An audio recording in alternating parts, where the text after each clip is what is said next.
going to be walking you through how to Google search an image on Google Images. So the first thing you want to do is to go over to the website images.google.com.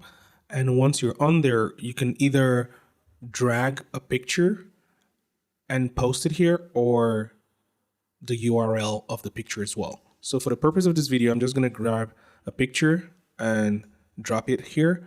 And as you can see, I have found related images regarding this picture. So you can use it to identify sources of different images that have been used on Google and, do whatever you need to with those images. So that is how you Google search an image. Please let me know in the comments if this video helped you, and make sure to leave a like and subscribe to our channel for fire updates on everything tech.